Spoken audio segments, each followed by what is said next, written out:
তৃতীয় শ্রেণীর দ্বিতীয় সাময়িক পরীক্ষা 2026-এর আজকের ভিডিওতে আমরা একটা নামকরা স্কুলের গণিত বিষয়ের প্রশ্ন নিয়ে আলোচনা করব। তো এটা যেহেতু সরাসরি একটা স্কুলের পরীক্ষার প্রশ্ন এবং এই প্রশ্ন দিয়েই এই দ্বিতীয় সাময়িক পরীক্ষা যেহেতু স্কুলে অনুষ্ঠিত হবে, তো আশা করি এই ভিডিওটা দেখার মাধ্যমে তোমাদের প্রশ্নের ধরন সম্পর্কে ধারণা হবে এবং এখান থেকে অনেক প্রশ্ন তোমরা কমন পাবা। এখানে দেখো পরীক্ষার পূর্ণমান হচ্ছে 100 এবং এর জন্য তুমি সময় পাবা হচ্ছে 2 ঘন্টা 30 মিনিট।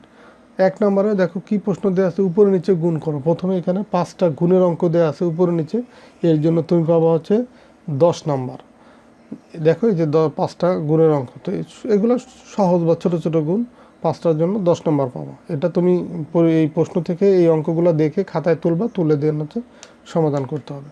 2 নম্বর প্রশ্ন, 4টিতে 1 হালি হয় 5 হালিতে কতগুলো হবে?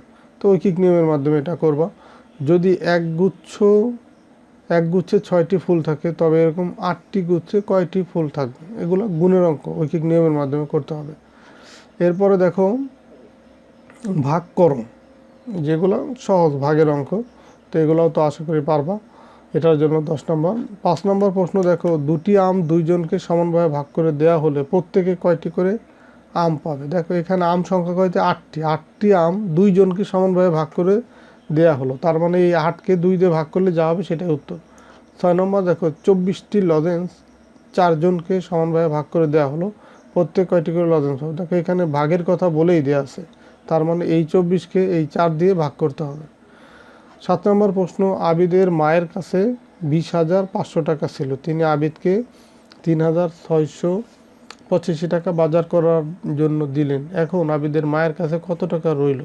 দেখো আবিদের মায়ের কাছে প্রথমে টাকা ছিল 20,500, এখান থেকে আবিদকে দিয়ে দিল 3,685 টাকা, তাহলে আর কত টাকা থাকবে? তাহলে এই 20,500 থেকে এই 3,685 টাকা বিয়োগ করতে হবে। বিয়োগ করলে তাহলে যা থাকবে সেটাই হচ্ছে আবিদের মায়ের কাছে এই টাকা অবশিষ্ট থাকবে।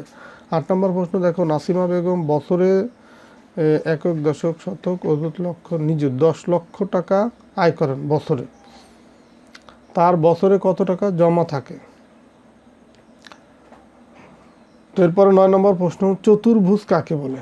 চতুর্ভুজ কাকে বলে? চতুর্ভুজের 3টি বৈশিষ্ট্য লেখো, এটার জন্য 20 নম্বর। তো এই ছিল তোমার একটা নামকরা স্কুলের গণিত বিষয়ের প্রশ্ন। তো আশা করি তোমরা এই ভিডিওটা দেখে তোমাদের অনেক উপকার হলো বা তোমরা এখান থেকে অনেক প্রশ্ন কমন পাবা। তো ঠিক আছে, সবাই ভালো থাকো, সুস্থ থাকো, কথা হবে পরের ভিডিওতে। আল্লাহ হাফেজ।